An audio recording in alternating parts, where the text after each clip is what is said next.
యోహాను తన యొక్క బయోగ్రఫీ లేకపోతే భక్తుడైనటువంటి యోహాను ఆయన యొక్క జీవితము, ఆయన యొక్క పర్సనాలిటీ అండ్ స్పిరిచువాలిటీ ఈ విషయాలు మనం చూస్తూ వచ్చాం. అయితే ఈ పత్రిక ప్రాముఖ్యంగా 4 ఉద్దేశాలతో రాయబడింది అనేది చూసాం. మొదటి అధ్యాయం 4వ వచనంలో మీ సంతోషము పరిపూర్ణము కావాలనని, to promote the joy of salvation, the joy of Christian life. మీ సంతోషము పరిపూర్ణం కావాలనని అంటున్నాడు. 2వ అధ్యాయం మొదటి వచనంలో మనం చూసినట్లయితే అక్కడ మీరు పాపము చేయకుండుటకై ఈ సంగతులు మీకు రాయిచున్నాను అంటున్నాడు. To prevent sin in the family of God. దేవుని బిడ్డల యొక్క సహవాసము అనేటువంటి ఆయన కుటుంబంలో పాపము అనేది ఎప్పుడు కూడా దేవుడు సహించలేనిది. కాబట్టి ఎందుకు ఈ ట్రూత్ ని, ఈ సత్యాన్ని లేకపోతే ఈ పత్రికను రాస్తున్నాడంటే టు ప్రివెంట్ సిన్, హోలీనెస్, పరిశుద్ధత కొరకు. 2వ అధ్యాయం 26వ వచనంలో 3వ పర్పస్ రాస్తా ఉన్నాడు. 26వ వచనంలో మోసపరచు వారిని బట్టి ఈ సంగతులు రాయిచున్నాను. To protect from false teachers, to protect from false teachers.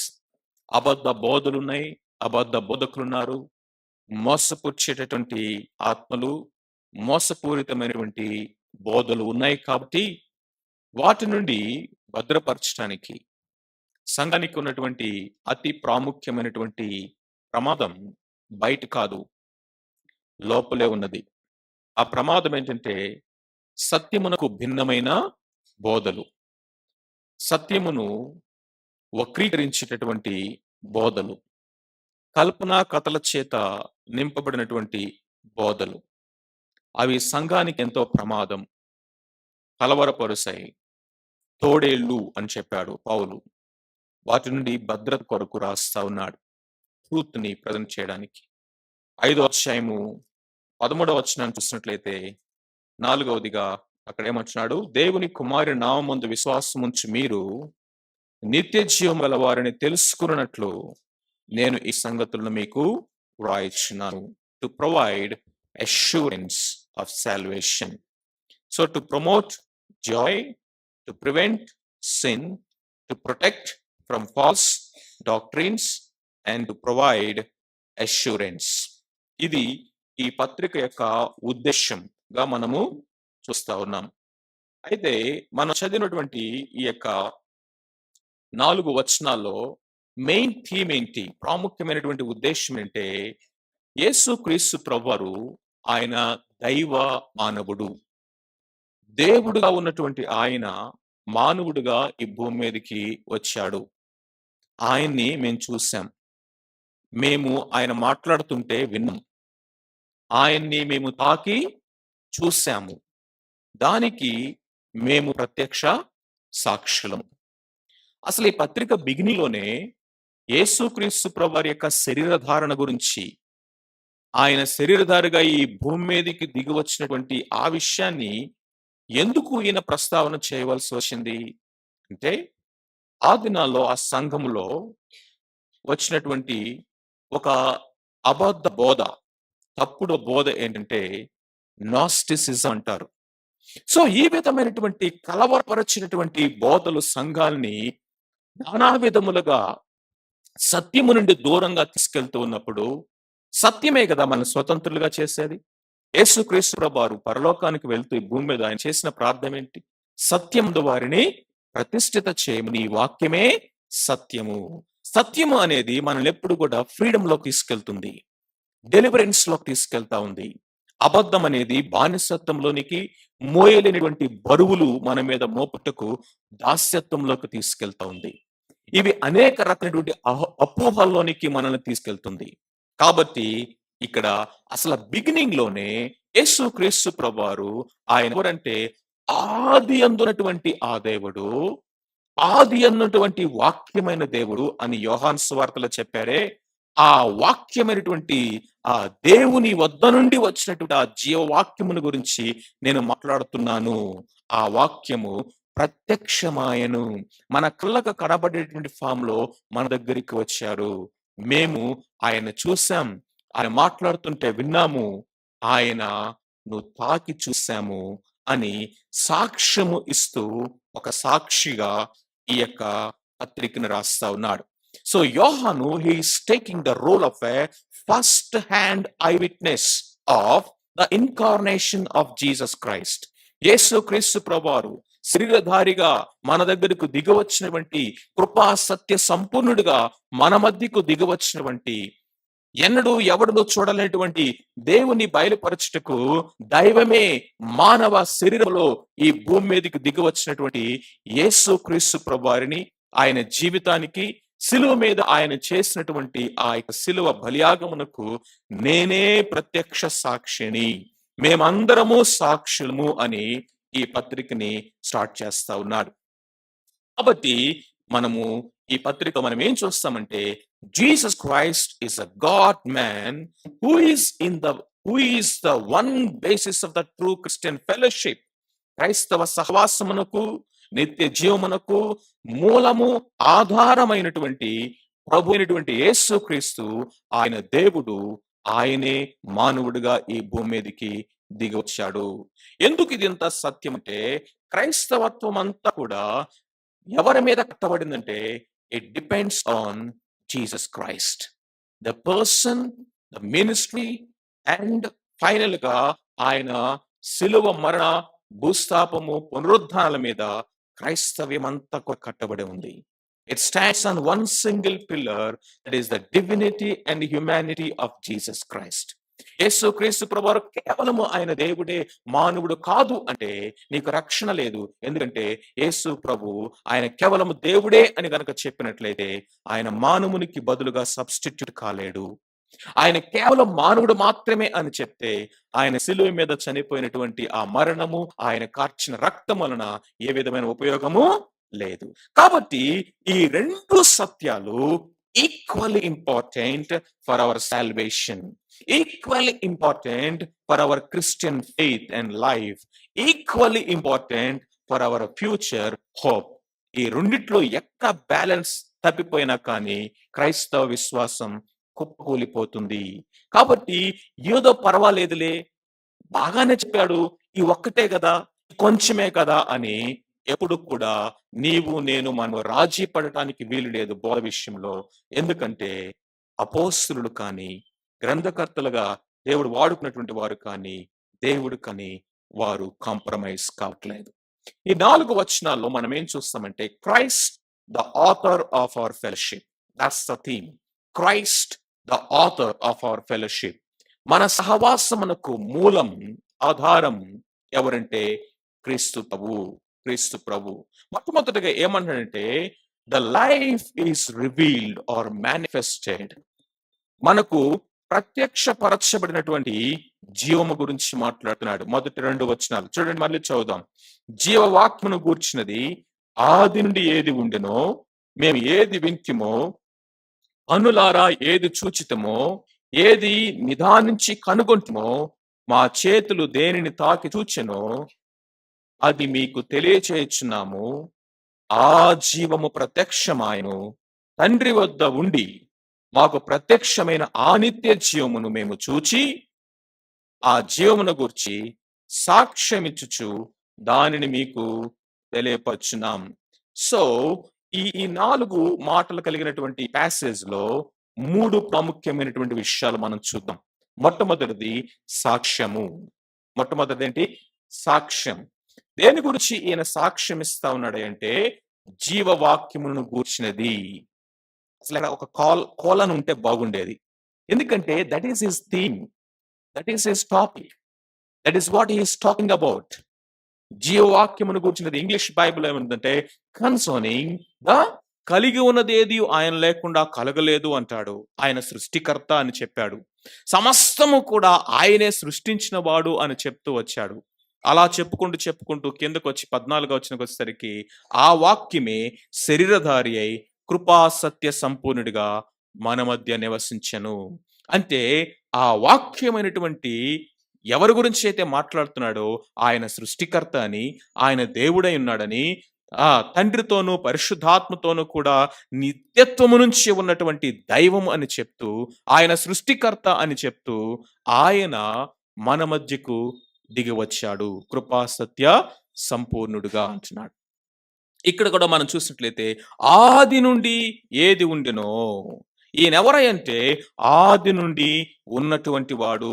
ఆ మాటలో మనం ఏం చూస్తున్నామంటే హీఈస్ డివైన్, హీఈస్ ఎటర్నల్. ఆయన నిత్యుడు, ఆయన నిత్యుడు. చాలా సార్లు లోకంలో మనం ఈ మాటలు వింటూ ఉంటాం. మీ క్రైస్తవ విశ్వాసం ఏముందండి? 2000 సంవత్సరాల క్రితం నుంచే కదా ఇది స్టార్ట్ అయింది.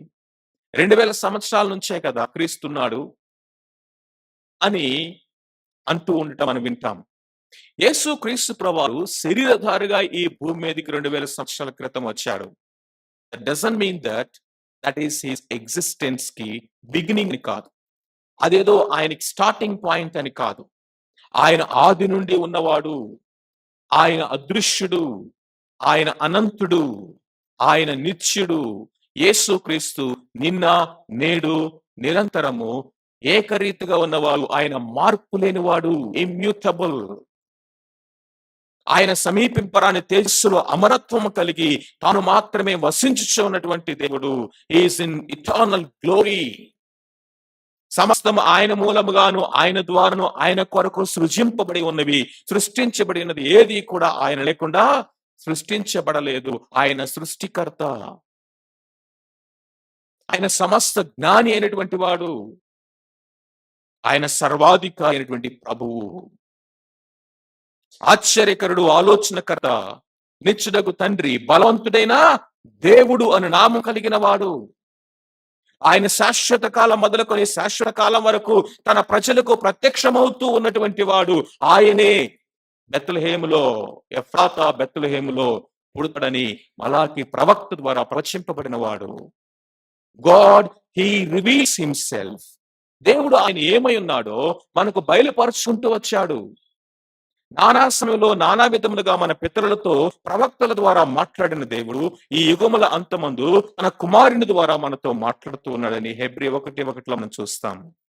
ఎందుకు దేవుడు మనకు బయలుపరుచుకోవాల్సిన అవసరత ఏర్పడింది? What is the basic necessity for God to reveal himself? Can't we know him? మనం ఆయన ఎరగలేమా అంటే నో. ఎందుకంటే 2 కారణాలను బట్టి. మొట్టమొదటి కారణం అంటే God is infinite, we are finite. Finite cannot comprehend infinite. దేవుడు అనంతమైనటువంటి దేవుడు, మనము పరిమితి కలిగినటువంటి వారము. మన పరిమితి కలిగినటువంటి శక్తితో, ఆలోచనతో, మేధస్సుతో, కెపాసిటీతో, మన అండర్స్టాండింగ్ ఎబిలిటీస్ తోటి మనము దేవుణ్ణి ఎరగటం మనంతటా అసాధ్యము. కాబట్టే దేవుడు ఆయన ఏమైనాడో మనకు బయలుపరచుకోవాల్సి వచ్చింది. Not only we're finite, we're fallen. మనము పడిపోయినటువంటి స్థితిలో ఉన్నాం. మనం పడిపోయినటువంటి వారం. పాపం అనేది దేవునికి మనకు ఎడబాటు తీసుకొచ్చింది. దేవుని నుంచి మనల్ని దూరపరిచింది. దేవుని గురించినటువంటి జ్ఞానము నుండి కూడా మనల్ని దూరపరిచింది. అందుకనే మన మనోనేత్రాలకు గుడ్డితనము కలుగ చేయబడింది. మనము ఆ దేవుణ్ణి అర్థం చేసుకోలేనటువంటి ఒక ఇన్కాపబిలిటీస్ లోకి మనం వెళ్ళిపోయాము. కాబట్టి ఆయన ఏమై ఉన్నాడో మనకు ప్రత్యక్షపరచుకోవాల్సి వచ్చింది. బికాస్ మనం పరిమితి కలిగిన వారము, మనము పడిపోయిన వారము. కాబట్టి దేవుడు చొరవ తీసుకొని ఆయన బయలుపరుచుకుంటూ వచ్చాడు, ప్రత్యక్షపరుచుకుంటూ వచ్చాడు. సృష్టిలో ఆయన ఏమైనాడో ప్రత్యక్షపరుచుకున్నాడు. రెండవది మన మనస్సాక్షి ద్వారా దేవుడు ప్రత్యక్షపరుచుకుంటూ వచ్చాడు. ప్రవక్తుల ద్వారా, దర్శనాల ద్వారా, దేవదూతలను పంపించడం ద్వారా ఆయన అనేక విధాలుగా ప్రత్యక్షపరుచుకుంటూ వచ్చాడు. అయితే ultimate, supreme, complete revolution of God ఏంటంటే ఆ జీవమే ప్రత్యక్షమైంది. ఆ దేవుడే మన దగ్గరికి దిగి వచ్చాడు.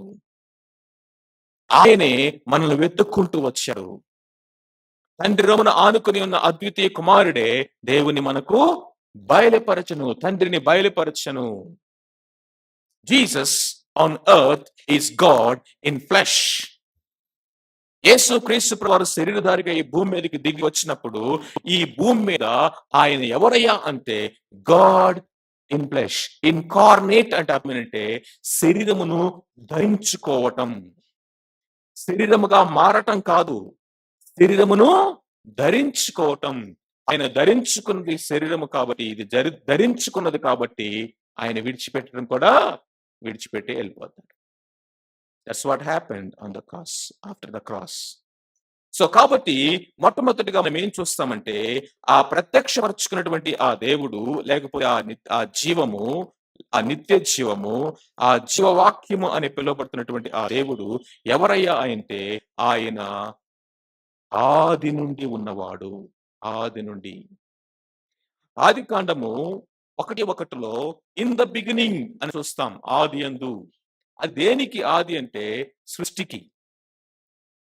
మార్క్స్ సువార్త 1:1 ఇన్ ద బిగినింగ్ అని చూస్తాం. అది దేనికి బిగినింగ్ అంటే సువార్తకు, యేసుక్రీస్తు ప్రభువును గురించిన గాస్పెల్ కి బిగినింగ్ అన్నాడు. యోహాను సువార్త 1:1 ఇన్ ద బిగినింగ్ అన్నాడు. అది దేనికి బిగినింగ్ అంటే the beginning of all beginnings, ఎటర్నిటీకి.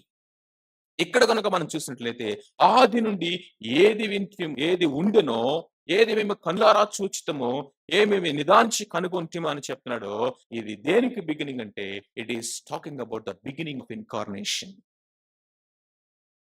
శరీరధారి అయినటువంటి క్రీస్తు ప్రభువునకు. మరి ఆయన ఎవరై అంటే ఆది నుండి ఉన్నవాడు, అనంతుడైనటువంటి దేవుడు. రెండవది ఇక్కడ ఏమి ఎస్టాబ్లిష్ చేస్తానంటే హీఈస్ హ్యూమన్. ఆయన మానవుడిగా వచ్చాడు. అందుకనే ఆర్సి స్ప్రౌల్ అనేటువంటి భక్తుడు ఏమంటాడే 100% గాడ్ 100% మ్యాన్ అన్న మాటని కొంచెం సరి చేస్తూ 100% ఒకటి ఉంటుంది, 200% ఉండవు. కాబట్టి better to say fully man fully God, truly man truly God. ఆయన పరిపూర్ణముగా దేవుడు, పరిపూర్ణముగా మానవుడు. ఆయన సత్యముగా, కంప్లీట్ గా సత్యముగా ఆయన దేవుడు, సత్యముగానే ఆయన మానవుడు. Is fully man fully God, truly man, dwell in one flesh. ఇది అర్థము కాని మర్మం, మన ఆలోచనకు అందనటువంటి సత్యం. బైబిల్ చదువుతున్నప్పుడు ఈ రెండిటి యొక్క కలయిక సువార్తల్లో మనం వింటాం. చాలా జాగ్రత్తగా అర్థం చేసుకోవాలి వీటిని. వాటి నుండి ఎక్కడ మనం తప్పిపోయినా కానీ ఈ లోకంలో ఇప్పటికే యేసుక్రీస్తు ప్రభువు యొక్క దైవత్వం మీద, ఆయన దేవుడు కాదని, ఏదో తండ్రి యొక్క దయాదాక్షిణ్యాల మీద బ్రతకాలని, ప్రతిదీ తండ్రి చెప్తే గాని ఆయన ఏం చేయలేదని, తండ్రి ప్రార్థన చేసుకుంటే తప్ప ఆయనకి శక్తి రాదని, ఆయన ఏది చేయగలిగినటువంటి స్వాతంత్రం లేనటువంటి వాడని, అనేక విధాలుగా యేసుక్రీస్తు ప్రభువు ఈ భూమి మీద మన కొరకు చూపించిన మాదిరి జీవితంలో నుంచి ఆయన పలికినటువంటి మాటలని ఆయన బలహీనతగా కోట్ చేస్తూ ఆయన యొక్క దైవత్వాన్ని వక్రీకరించి బోధించబడుతున్నటువంటి దినాల్లో మనం ఉంటా ఉన్నాం. అయితే ప్రియమైన వార్లరా, ఎందుకు ఇది మనం తెలుసుకోవాలంటే మన విశ్వాసము, మన యొక్క సంబంధమైనటువంటి సహవాసము ఎవరి మీద ఆధారపడింది? మూలం ఎవరంటే ప్రభు అయిన యేసుక్రీస్తు. నోయింగ్ గాడ్, దేవుణ్ణి మనం సరిగా ఎగటం అనేది మనకి సరి అయినటువంటి ఆరాధనలోకి నడిపిస్తుంది. When you know God truly, you will worship God meaningfully. ఆయన మనము సత్యవంతముగా, అర్థవంతముగా, ఆత్మతో సత్యముతో మనం ఆయన ఆరాధన చేయగలం. దేవుణ్ణి మనం సరిగా ఎరగటం అనేది మన జీవితం యొక్క ఉద్దేశాన్ని సరిగా ఎరగటం అవుతుంది. ఆయన ఎవరో మనం సరిగా ఎరగకపోతే ప్రతి పరిస్థితులు మనము ఒక అడ్డు అండను తగిలి పడిపోతున్నట్లా ఉంటది. మీకు చాలా సార్లు చెప్పాను. కొంతమంది దేవుణ్ణి ఎట్లా చూస్తారంటే ఒక మెకానిక్ గా చూస్తారు. మెకానిక్ ఎప్పుడు కావాలి మనకి? మెకానిక్ యొక్క అవసరం ఎప్పుడు కావాలి? బండి బ్రేక్ డౌన్ అయినప్పుడు కావాలి. బండి బ్రేక్ డౌన్ అవనంత వరకు కూడా చక్కగా మనమే డ్రైవ్ చేసుకుంటూ వెళ్తాం. మెకానిక్ ఎప్పుడు గుర్తొస్తాడయ్యా మనకంటే బండి బ్రేక్ డౌన్ అయినప్పుడు. చాలా సార్లు మన యొక్క జీవితాల్లో కూడా మన బ్రతుకు అనేటువంటి బండి బ్రేక్ డౌన్ అయిపోయి నడి రోడ్డు మీద ఆగిపోయి ఇక నా వల్ల కాదు దీన్ని నడపటం అన్నప్పుడు అప్పుడు గుర్తొస్తాడు దేవుడు మనకి. Wrong understanding of God. మరికొంతమందికి దేవుడు ఎప్పుడు గుర్తొస్తాడంటే మనము ఎక్కడో తప్పిపోయినప్పుడు గుర్తొస్తాడు. ఒక జంగిల్లోనో, లేకపోతే ఒక డెజర్ట్ లోనో, లేకపోతే ఇంకొక చోట ఎక్కడో తప్పిపోయి అనుకోండి, మనకి ఎవరు కావాలి? గైడ్ కావాలి, నడిపించేవాళ్ళు. చాలా సార్లు దేవుణ్ణి మనమేదో తప్పిపోయినప్పుడు మనం చేయి పట్టుకొని బయటికి తీసుకొచ్చి వదిలేసి థాంక్స్ చెప్తామే మనం. థాంక్స్ అండి. ఇక ఉండు. నేనెళ్ళొస్తా అని చెప్తామే. అట్లాగా దేవుణ్ణి బయటికి తీసుకెళ్ళాడా? ఒడ్డు తీసుకెళ్ళాడా? గట్టెక్కిచ్చాడా? చాలు. థాంక్స్ చెప్పేసి ఎళ్ళిపోతాం. ఒడ్డు చేరిన తర్వాత ఏదో అంటారు కదా పెద్దవాళ్ళు, తెప్పను తీసుకొచ్చిన తెప్ప ఇంక అవసరంలా మనకి. మనం తీసుకొచ్చినటువంటి ఆ యొక్క దోణె, ఆ తెప్ప అవసరం. ఎందుకంటే ఒడ్డుకు చేరాం గదా! అయిపోయిన మన పని. తగలేయి తెప్పని. అలాంటి అండర్‌స్టాండింగ్ దేవుని గురించి కొంతమందికుంటది. అవసరాలు తీరిన తర్వాత ఇంకొక అవసరంలా. మరికొంతమందికి దేవుడంటే ఎవరంటే ఏటీఎం మిషన్ లెక్కనమాట. ఇప్పుడు ఏటీఎం మిషన్ కాదులెండి. ఇంక అన్ని ఇప్పుడేంటి ఫోన్‌పేలు, ఈపేలు, యూపీఐ అని. డిజిటల్ కార్డ్స్ లెక్క. అవసరాలకు మాత్రమే గుర్తొస్తాడు. ప్రియమైన వారలారా జాగ్రత్తగా వినండి. The wrong understanding of God అనేది ఐడోలేటరీ అన్నాడు. ఏడబ్ల్యూ టోజర్ అనేటువంటి భక్తుడు చెప్పిన మాట ఏంటంటే, the erroneous understanding of God is entertaining the idolatry అన్నాడు. అంటే దేవుని గురించినటువంటి రాంగ్ అండర్‌స్టాండింగ్ ఎప్పుడు కూడా మనల్ని ఎక్కడ తీసుకెళ్తుందంటే విగ్రహారాధనలోకి తీసుకెళ్తదట. దేవుని పేరు చెప్పుకుంటూ కూడా మనం విగ్రహారాధన చేయొచ్చు తెలుసా? యేసుక్రీస్తు ప్రభువారి పేరు చెప్పుకుంటూ కూడా మనము విగ్రహ సంబంధమైనవి మన హృదయాల్లో పెట్టుకోవడానికి అవకాశం ఉంది. ఎందుకంటే when you have wrong understanding of God. అందుకని ఇక్కడ ఆయన ఎవరు అంటే ఆయన దేవుడు, డివైన్ అంటున్నాడు. రెండవది ఆయన ఎవరంటే భూమి మీదకి మానవుడిగా వచ్చాడు. నీకెలా తెలుసయ్యా యోహాను ఇంత ఖచ్చితంగా చెప్తున్నావంటే ఆయన ఏమంటాడంటే నేను చూశానయ్యా ఆయన్ని అంటున్నాడు. నేను విన్నాను. ఎవరో చెప్పినయి నేను చెప్పట్లా. ఎవరో చూసొచ్చింది నేను చెప్పట్లా. అంతేకాదు ఆయన మేము తాకి చూసాము. ఆయనతో ఉన్నాం మేము. ఆయనతో నడిచాం మేము. ఆ సిలువ దగ్గర నేను నిలబడ్డాను. ఆ సమాధిలోకెళ్ళి చూసాము ఖాళీ సమాధిని. ఆయన తిరిగి లేచిన తర్వాత మాతో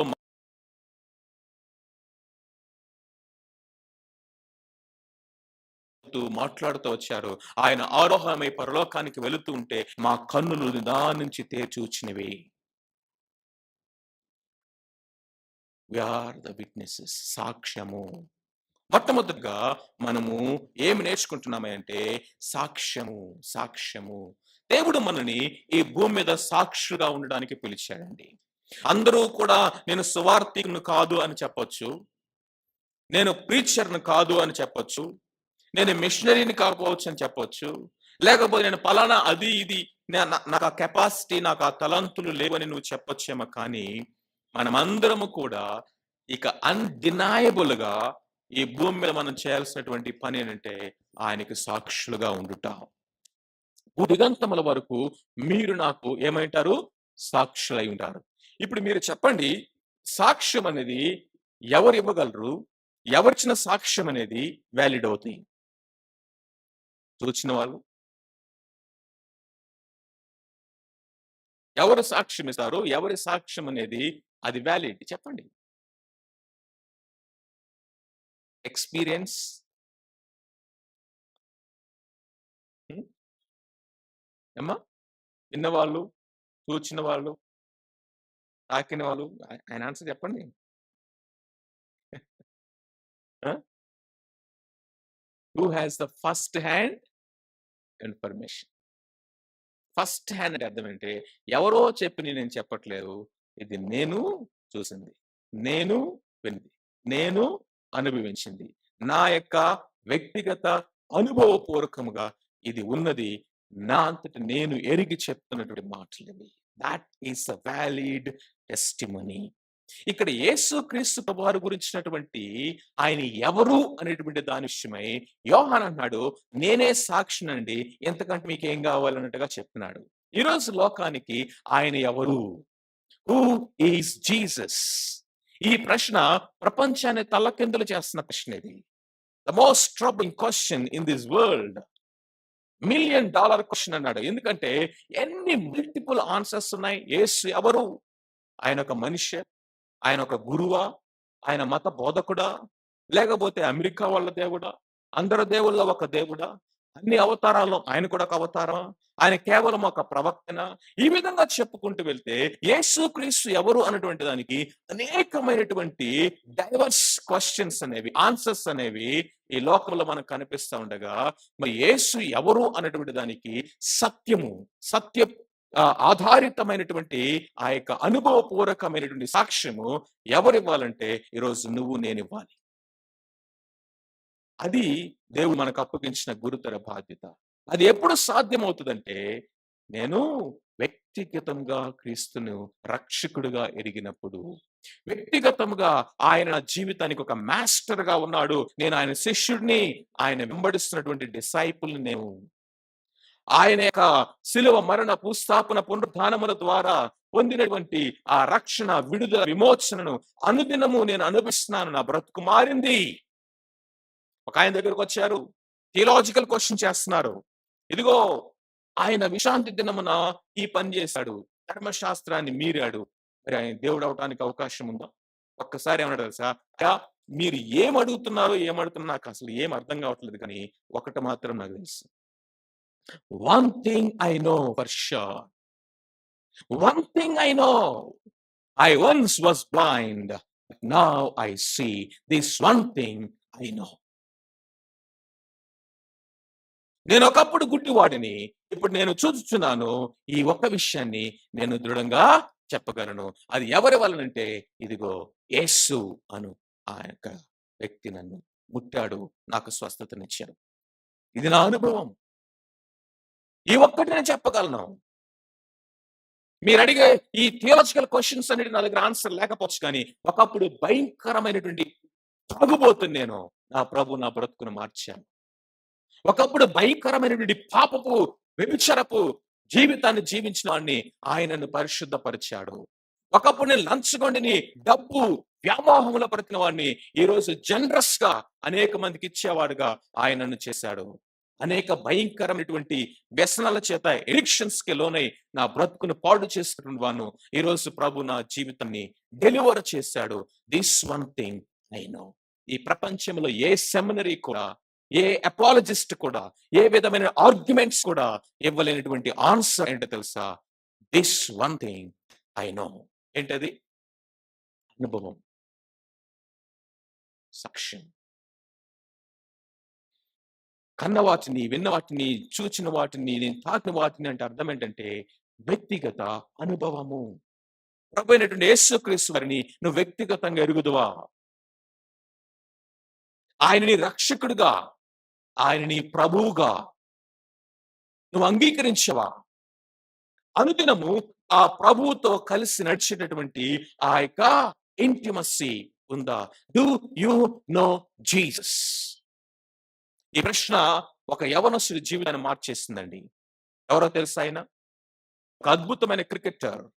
ఇంగ్లాండ్ దేశంలోనే ఒక అప్‌కమింగ్ ఫ్యూచర్ ఆఫ్ ఇంగ్లాండ్ గా పిలువబడుతున్న వ్యక్తి. ఒకరోజు తన క్రికెట్ బ్యాగ్, కిట్ అంతా తీసుకొని ప్రాక్టీస్ కి బయలుదేరుతున్నాడట. వాళ్ళ ఇంటికి ఒక సేవకుడు వచ్చాడు ప్రార్థన చేయడానికి. ఆ వెళ్తున్నటువంటి హరీగా ఉన్నటువంటి యవనస్తుని భుజం మీద చేయి వేసి ఒక ప్రశ్న అడిగాడు. Young boy, do you know Jesus అన్నాడట. డూ యు నో జీసస్ అనగానే వెంటనే ఒకసారి అట్లా ఆగి, pastor do you know who my father is అన్నాడట. మా డాడీ ఎవరో తెలుసా? చర్చ్ సంఘ పెద్ద అన్నాడట. వెంటనే అంట, I'm not asking that. Second time అడిగంట, డూ యు నో జీసస్ అనగానే ఒకసారి కొంచెం నీళ్ళు నలి ఆగి ఒక మాట, నేను ప్రతి వారం చర్చ్ లో గిటార్ వేస్తాను తెలుసా అన్నాడట. నేను క్వైర్ లో ఉన్నాను తెలుసా అన్నాడట. నేను యూత్ బ్యాండ్ లో యాక్టివ్ మెంబర్ ని తెలుసా అన్నట. ప్రతి వారం క్రమం తప్పకుండా మినిస్ట్రీలో నేను ఇన్వాల్వ్ అవుతుంటాను తెలుసా నీకు? నన్ను చూడలేదా చర్చ్ లో అన్నాడట. అప్పుడు ఆయన మూడోసారి ఇంకొంచెం ఇంటెన్సిఫైడ్ గా, I'm not asking that, do you know Jesus అన్నాడట. అంతే, క్రికెట్ బ్యాగ్, కిట్ ఒక్కసారి కింద పడింది. మోకాళ్ళు వంగిని, కళ్ళల్లో నుంచి కన్నీళ్ళు వచ్చినాయి. ఆ రోజు తన యొక్క జీవితాన్ని యేసు ప్రభుకి అంగీకరించాడు. Is none other than city stud. City star. ఈరోజు సూటి అయినటువంటి ప్రశ్న ఏంటో తెలుసా? Forget about ministry, forget about evangelism, forget about missions. Forget about doing this and that for God. అవన్నీ నువ్వు చేయాలంటే ద మోస్ట్ ఫండమెంటల్ క్వశ్చన్ ఏంటంటే, డూ యు నో జీసస్? యేసు ఎవరో నీకు తెలుసా?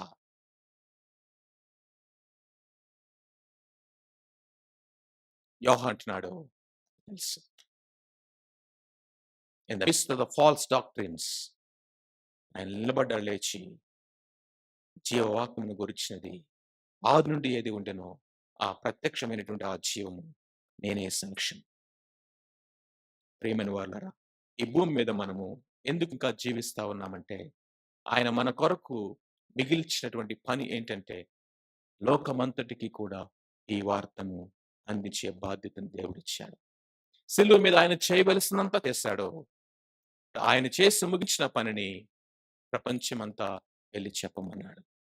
అది కేవలం లిప్ సర్వీసే కాదు, లైఫ్ టెస్టిమనీగా ఉండాలి. Because life speaks louder than your lips.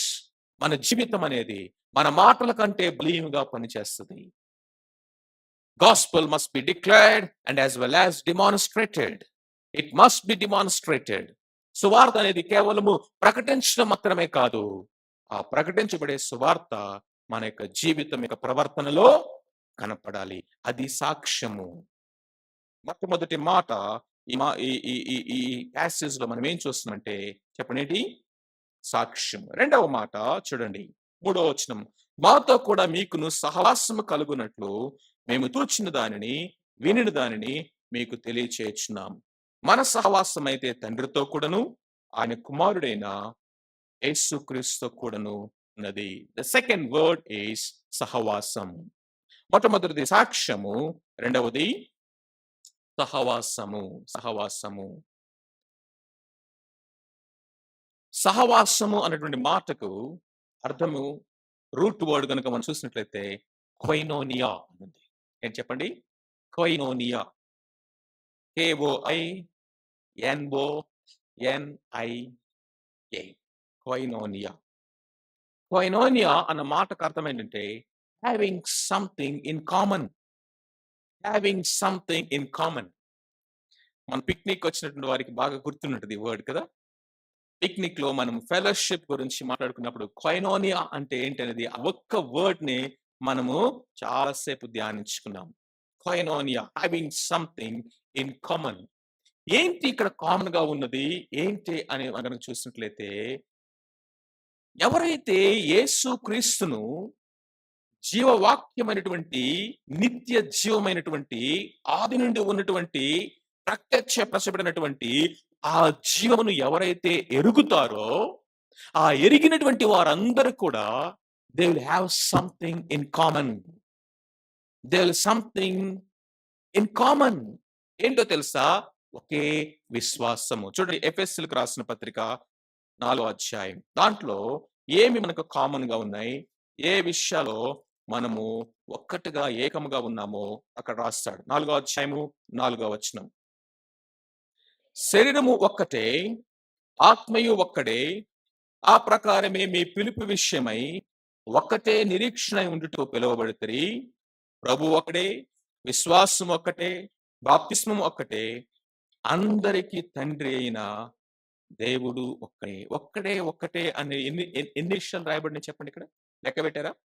ఒకసారి లెక్క పెట్టండి. శరీరము ఒక్కటే, వన్ బాడీ, ఆత్మీయ ఒక్కడే, నిరీక్షణ ఒక్కటే, ప్రభు ఒక్కడే, విశ్వాసం ఒక్కటే, బాప్తిస్మము ఒక్కటే, దేవుడు అందరికీ తండ్రి అయినటువంటి దేవుడు ఒక్కడే. How many?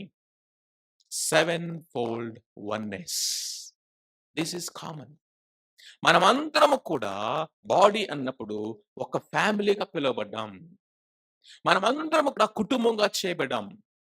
ఎందైతే ఆయన నామందు విశ్వాసం ఉంచుతారో వారందరికీ దేవుని పిల్లలు అయ్యే అధికారము. మనమందరము దేవుని పిల్లలమయ్యాం.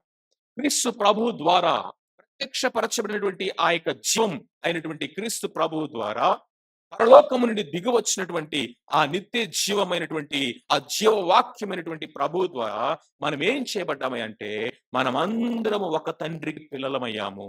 ఇది గుర్తుపెట్టుకోవాలి. దీన్ని మనము వ్యక్తిగతంగా అనుదినం అనుభవించాలి. ప్రభువా, we're one family because of one father. శరీర మూలముగా జన్మించడం ద్వారా మనం అనేక కుటుంబాలు అయ్యాము. కానీ ఆత్మ మూలముగా జన్మించడం ద్వారా మనము ఏక కుటుంబమయ్యాము. ఈ భూమి మీద ఉన్నటువంటి అన్ని కుటుంబాలకు ఆ ఒక్కరే తండ్రి. ఆ తండ్రి అయిన దేవుడు. మనలందరినీ కూడా ఏక కుటుంబంగా చేశాడు. ఇది కామన్. ఎవరయ్యా మీరు అంటే, వి ఆర్ వన్ ఫ్యామిలీ. ఎవరు మీరంటే, we are brothers and sisters. ఎవరు మీరంటే, we are adopted to the father. దత్తపుత్రత్వమును ఆయన మనకు అనుగ్రహించాడు. ఒకే పేరు. ఒక ఇంట్లో ఉన్న వాళ్ళందరికి ఒక ఇంటి పేరుంటది. ఇప్పుడు మన ఇంటి పేర్లు ఏదైనా ఉండొచ్చు సర్టిఫికేట్ మీద. కానీ మనమందరం కూడా ఒకే పేరు. అదేంటో తెలుసా? క్రైస్తవుడు. Christ is our name. Christ is our title. Christ is our surname. Christ is our banner. One. Koinonia అంటే ఫెలోషిప్ అంటే సహవాసం అన్నప్పుడు ఒక కుటుంబంగా తీసుకుంటే మనమందరం ఒకే కుటుంబముల పిల్లలం. మనకందరికి తండ్రి ఒక్కడే. పోషణ ఒక్కటే. ఐడెంటిటీ ఒక్కటే. మనమందరం ఒక శరీరము. శరీరం అయినప్పుడు ఆ శరీరములో మనమందరము అవయవాలయ్యాము. అవయవాలైనప్పుడు శరీరములో మీరు చెప్పండి, ఈ శరీరానికి జీవం దేని నుండి వస్తది? సారీ, ఈ శరీరం అన్నాను. ఈ చేతికి. ఈ చేతికి జీవం దేని నుంచి వస్తది? ఇప్పుడు మీరెళ్లి నా left hand అడిగారనుకోండి.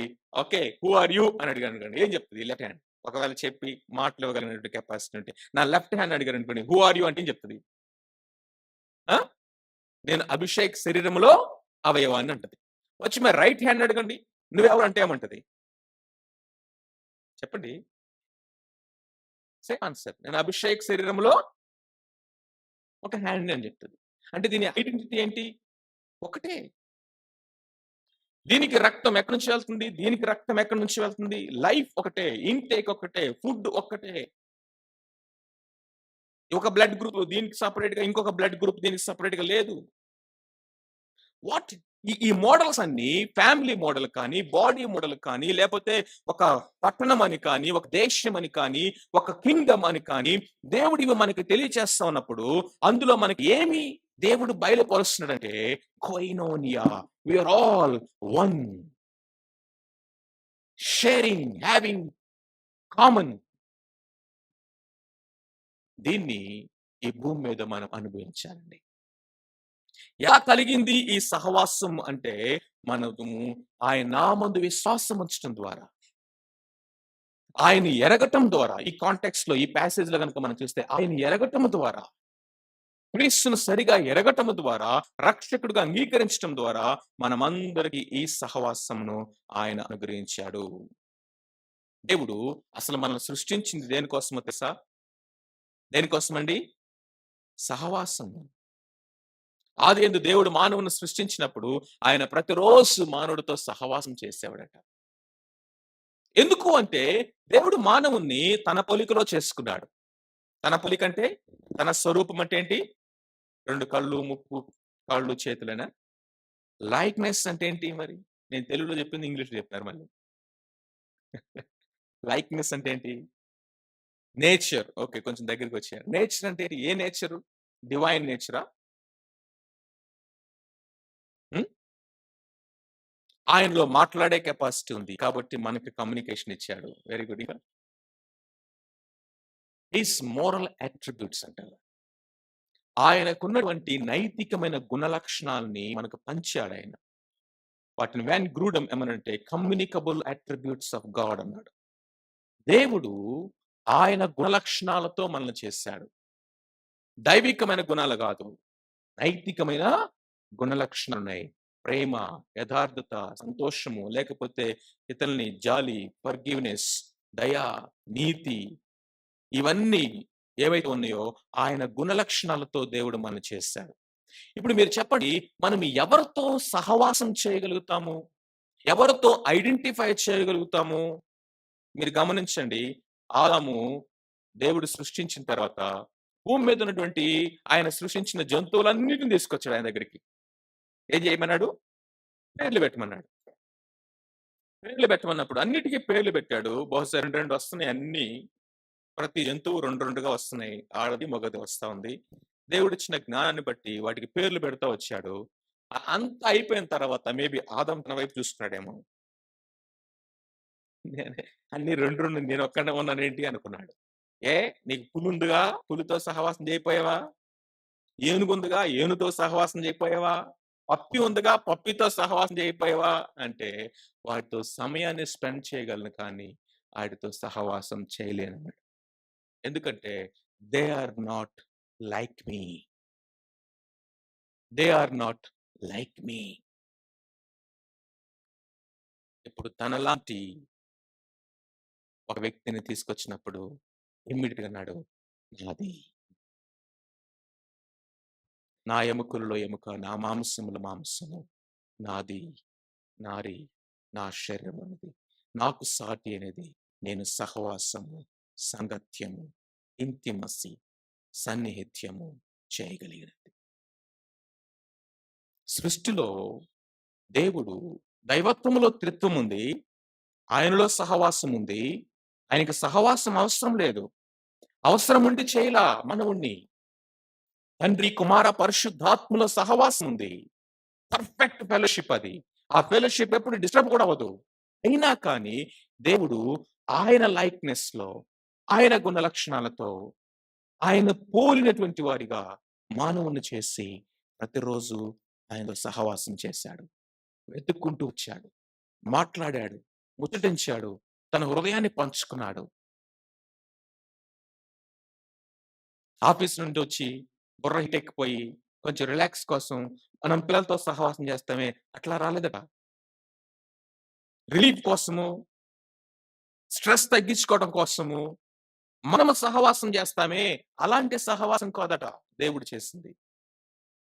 It is not needed for God in fact. But he indeed wanted it to honour you and మీ.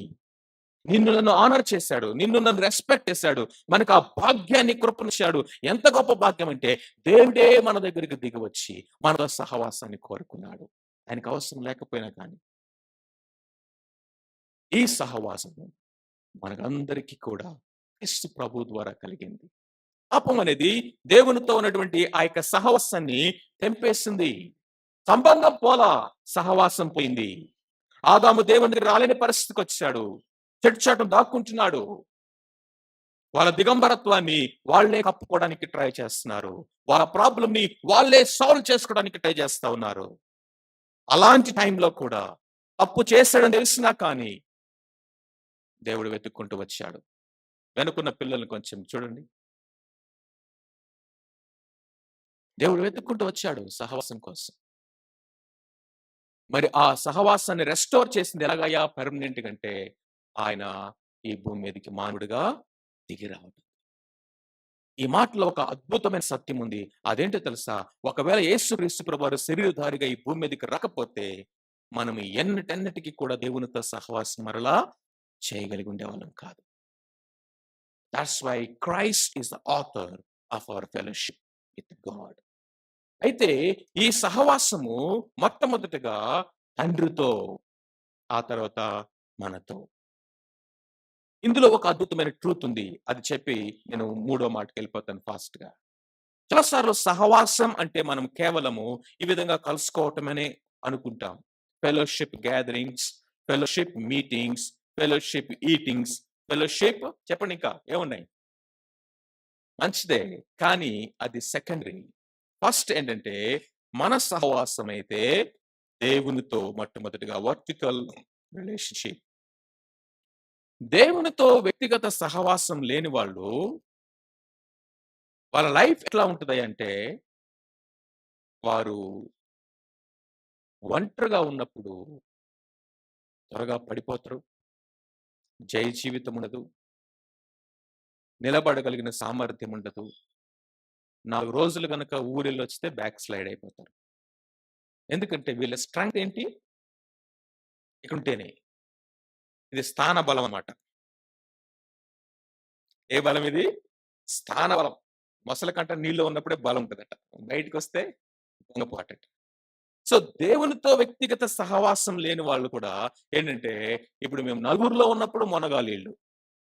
ఆత్మీయంగా మాట్లాడతారు, ఆత్మీయంగా పాడతారు, ఆత్మీయంగా ఆలోచిస్తారు. ఒక్క అడుగు అట్లా పక్కకెళ్ళగానే అంతే ఇస్కరియోతు యోధ.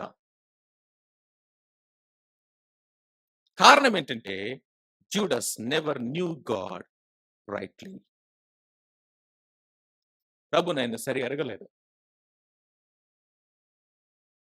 యూదతో పోల్చినందుకు క్షమించండి. అసలు మారు మనసు లేదులెండి ఆయనకి. అది గాన్ కేస్ అది. కానీ చాలా సార్లు మన జీవితంలో దేవునితో వ్యక్తిగత సంబంధం లేకుండా జీవిస్తా ఉంటాం. ఏదో మారు మనసు పొందామని చెప్పుకుంటాం కానీ, వాక్యము, ప్రార్థన, సహవాసము, దేవుని స్వరాన్ని వినటం, ఆయన వెంబడించటము, దీన్ని డిసైపుల్‌షిప్ అంటారు. శిష్యత్వం అనేది ఉండదు. ఒక నామకార్థంగా అట్లా ఉండిపోతారు. ఎంతకాలమయ్యా వీళ్ళు భక్తి చేస్తారంటే, భక్తి వాతావరణంలో ఉన్నప్పుడే, విశ్వాసుల సహవాసంలో ఉన్నప్పుడే, ఆ వాతావరణంలో ఉన్నప్పుడే, ఇంకా గట్టిగా చెప్పాలంటే, ఆళ్ళ మందిరానికొస్తే భక్తులు, బయటికెళ్తే ఆ డేంజర్ ఉంది ప్రియులారా. మన సహవాసం అయితే తండ్రితో ఫస్ట్. దేవునితో సహవాసము బిల్డ్ చేసుకోండి. శరీరాన్ని చూడండి. శరీరంలో ఉన్న ప్రతి అవయవము కూడా it is directly connected to చెప్పండి హెడ్. ఈ శరీరంలో కనపడే అవయవము గాని, కనబడని అవయవము గాని, అది చిన్నది కానీ, పెద్దది కానీ, ప్రతి అవయవము కూడా దేనితో డైరెక్ట్ కనెక్షన్‌లో ఉంది? శరీరంతోన. శిరస్సుతో. Head is Christ. Unless otherwise you have a direct connection with Christ, intimacy with God, personal experience with God. You cannot enjoy that life. రెండవది ఇవన్నీ కనెక్టెడ్ గానే ఉన్నాయి. కానీ డైరెక్ట్ గా కనెక్ట్ అయ్యాయా? బాడీలో ఉన్న అవయవాలన్నీ ఇన్ని కనెక్షనా కాదా? చెప్పండి. ఇంక చాలన్నట్టు చూస్తున్నారు. ఇన్ కనెక్షనా కాదా? కానీ డైరెక్ట్‌గా అన్ని డైరెక్ట్‌గా కనెక్ట్ అయినాయా? నో. But still connected. ఈ కనెక్షన్‌కి మూలం ఏంటో తెలుసా? ఈ కనెక్షన్. దేవునితో కనెక్ట్ అయి ఉన్నాం కాబట్టి, ఒకే దేవునితో మనము సంహౌ వి ఆర్ కనెక్టెడ్. దేవునితో సహవాసం లేకుండా మనమేదో సహవాసం బిల్డ్ చేసుకోవడానికి ట్రై చేస్తే ఎక్కడో ఒక చోట అది బ్రేక్ డౌన్ అయిపోతది. Because you are not the author, you are not the source of that fellowship, but Christ who is the head. వ్యక్తిగత సహవాసము ఇందులో మనము గ్రో అవ్వాలి. మొట్టమొదటి మాట ఏంటి? సాక్ష్యము. రెండవది సహవాసము. మూడవది సంతోషము. చదవండి ఆ మాట. మన సంతోషము పరిపూర్ణమగుటకై మేము ఈ సంగతులు వ్రాయిచున్నాము. ఎందుకట? సంతోషము ఎప్పుడు వస్తాయి? ఆ సంతోషం అంటే తెగిపోయిన సహవాసము తిరిగి నెలకొల్పబడినప్పుడే. That's the source. ఎప్పుడైతే మనము మారు మనసు పొందామో చెప్పుకుంటాం కదా సాక్ష్యంలో, చెప్పనసఖ్యమైన మహిమాయుక్తమైన సంతోషం. Joy unspeakable. చెప్పనసఖ్యము మహిమాయుక్తమైనటువంటి సంతోషం. ఎందుకయ్యా ఈ సంతోషం అంటే, ఇదిగో తిరిగి సహవాసం ఎస్టాబ్లిష్ అయింది. ఎవరితో? దేవునితో. ఎవరితో? దేవుని బిడ్డల సహవాసంతో. సాక్షిస్తున్నాడు ఆయన ఎవరు అనేది. సహవాసం అన్నాడు దాని వల్ల కలిగినటువంటి ఫలం అనేది. మనమందరము కొయినోనియా ఒకటయ్యాము క్రీస్తులో. దాని యొక్క అల్టిమేట్ రిజల్ట్ ఏంటంటే జాయ్. చాలా సార్లు మనం చెప్పుకుంటాం, సహవాసంలో నాకు సంతోషము, అందరితో కలిసి ఉన్నప్పుడే ఆనందం. అక్కడే ఎందుకు అంటే ఫెలోషిప్ లో లైఫ్ ఉంది. సహోదరుల ఐక్యత కలిగి ఉంటా ఎంత మేలు, ఎంత మనోహరం అని ఆయన రాస్తూ, దాన్ని వివరిస్తూ, వర్ణిస్తూ ఆయన మాట్లాడు, ఆశీర్వాదమును, శాశ్వత జీవమును అచ్చట ఉండవలనని యెహోవా. శాశ్వత జీవం. We experience life. అంటే సహవాసం జీవానికి మూలం కాదు, కానీ దేవునితో మనం సహవాసం కలిగి ఉండి దేవుని బిడ్డలుగా మన సహవాసంలోకి వచ్చినప్పుడు ఆ లైఫ్ అనేది మనలో ఫ్లో అవుతుంది. We enjoy the life of Jesus Christ. రెండవది సహవాసం అనేది లవ్ కి మూలం. In order to express love, in order to show love, you need at least 2 people. ఇద్దరు లేకుండా ప్రేమ అనే దాన్ని వ్యక్తీకరించలేము, ప్రదర్శించలేము. ప్రేమ అనేది ఉందంటే ప్రేమించే వాళ్ళు కావాలి, ప్రేమించబడే వాళ్ళు కావాలి. ఆ ప్రేమను వ్యక్తపరిచేటటువంటి ఒక మాధ్యమం కావాలి. సో, ఇప్పుడు మనము దేవుని బిడలగా సహవాసంగా కలిసినప్పుడు, ఒకరి కోసం ఒకరు ప్రార్థన చేసుకుంటున్నప్పుడు, సంతోషించే వారితో సంతోషిస్తూ, దుఃఖించే వారితో కలిసి మనము కూడా దుఃఖిస్తూ, కలిసి భోజనం చేస్తూ, మనం ఒకరి సుఖ దుఃఖాలు యందు ఒకరు పాలిభాగస్తులవుతూ, కొయినోనియా ఒక కుటుంబముగా మనం ఎదుగుతున్నప్పుడు లోకానికి అర్థం కదట. అరే! ఎంతమందున్నారు. Different backgrounds, different places, different language, different brought ups అయినా కానీ ఎంత సాన్నిహిత్యం అనేది, ఎంత ఆ ప్రేమ అనేది ఎట్లా వీళ్ళకి సాధ్యమవుతుంది అని లోకము దాన్ని చూసి ఆశ్చర్యపడతారట. ఫెలోషిప్‌లో లవ్ అనేది ఉంది. ఫెలోషిప్‌లో మనం ఒకరి అవసరతలనేవి తీర్చబడతాయి. ఫెలోషిప్‌లో అకౌంటబిలిటీ ఉంటుంది. నేను ఒంటరి వాడిని కాదు. అటానమస్‌గా నా ఇష్టం వచ్చినట్టుగా నేను బ్రతకను. నేను ఒక కుటుంబానికి చెందిన వాడిని. సాయంత్రానికి ఇంటికి ఎందుకు రాలేదురా అని డాడీ అడుగుతాడు.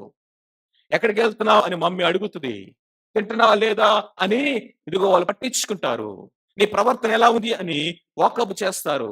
నా జీవితాన్ని గురించినటువంటి పట్టించుకోవటం అనేది పేరెంటింగ్ అనేది అక్కడ ఉంటుంది.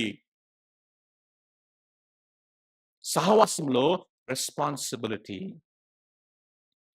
ఈ మధ్యకాలం సహవాసాలు ఎట్లా అయిపోయినంటే, ఆ మధ్యకాలంలో ఒక కుటుంబం మన చర్చ్‌కొచ్చారు. ఫస్ట్ టైమ్ వచ్చారు కదని చెప్పేసి వాళ్ళని నుంచోబెట్టి మీరు పరిచయం చేసుకోండి అంటే పరిచయం చేసుకోలా. కానీ ఇక్కడున్న నాకు అందరూ కనిపిస్తారు గదా! నా కళ్ళు స్కాన్ చేసేసింది వెంటనే. వీళ్ళు ఫస్ట్ టైమ్ వచ్చారు గదా! ఈరోజని.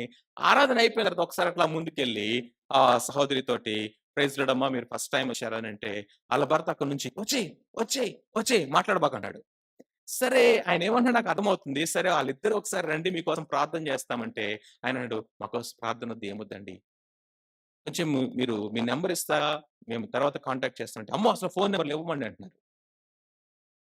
ఇంకా ఆ తర్వాత నెక్స్ట్ వీక్ నుంచి రాలా. Do you think that is a fellowship? మమ్మల్ని పట్టించుకునేవాళ్ళు మాకొద్దు. నువ్వెలా ఉన్నావు అని మమ్మల్ని అడగొద్దు. ఎందుకు రావట్లేదు అని పట్టించుకోవద్దు. అసలు మా గృహాల్ని దర్శించొద్దు. వస్తే వస్తాం, లేకపోతే లేదు. వచ్చినప్పుడు మమ్మల్ని చూడండి, లేకపోతే మమ్మల్ని పట్టించుకోవద్దు అనేటటువంటిది సహవాసమా అండి? కుటుంబమా అది? సహవాసం అంటే క్లబ్ గాదు. సహవాసం అంటే ఆర్గనైజేషన్ కాదు. సహవాసం అంటే ఏదో ఒక ఈ లోకంలో ఉండే లయన్స్ క్లబ్బు, లేతే రెడ్ క్రాస్ క్లబ్స్ ఉంటాయి. అట్లాంటిది కాదిది. సహవాసం అంటే family, koinonia. Understand this fact. సెలవులొస్తే మేము ఎంత బంధించినా గాని, సంకెళ్ళతో బంధించినా గాని ఆగట్ల. బస్సు ఫేజ్‌లో 3 రెట్లు పెంచినా గాని ఆగట్ల. ఎందుకని చెప్పండి? ఇళ్ళకెళ్తే ఏముంది? అదే ఇల్లు, అదే మమ్మీ, అదే డ్యాడీ ఆళ్ళే ఫ్యామిలీ మెంబర్స్ ఆళ్ళే. పుట్టి పెరిగిన దగ్గర నుంచి ఆళ్ళనే చూస్తున్నాం. ఎందుకు పరిగెడుతున్నావు? Family, family. మేము హిమాచల్ ప్రదేశ్‌లో ఉన్నప్పుడు ఐ థింక్ నాకు గుర్తున్నంత వరకు ప్రతి సంవత్సరం మేము కన్వెన్షన్స్‌కి, మీటింగ్స్ వచ్చాం. Every year. కొన్ని సార్లయితే మేము పెనుమక యానివర్సరీ మీటింగ్స్ కూడా వచ్చాం అక్టోబర్‌లో కూడా. కొన్నిసార్లు నేనొక్కడినే వచ్చాను. కొన్నిసార్లు ఫ్యామిలీతో వచ్చాం. నాకింకా గుర్తు జాయ్ పుట్టినప్పుడు మంత్స్ బేబీని తీసుకొని హిమాచల్ ప్రదేశ్ నుంచి ట్రావెల్ చేసుకుంటూ వచ్చాం. కారణం ఏంటో తెలుసా? Family, family and this is a family. ఇందులో ఏముందట? జాయ్. రక్షణ ద్వారా కలిగే సంతోషము, రక్షణానందము, ఆ తర్వాత సహవాసం ద్వారా కలిగే ఆనందము, దేవుడు అనుదినము మనకు అనుగ్రహించేటువంటి జాయ్. ఇది పరిపూర్ణమగుటకై ఈ ట్రూత్‌ని మీకు రాస్తా ఉన్నాను. 3 మాటలు మనం చూసాం. మొదటిది సాక్ష్యము, రెండవది సహవాసము, మూడవది సంతోషం. తలలు వంచండి ప్రార్థన చేసుకుందాం.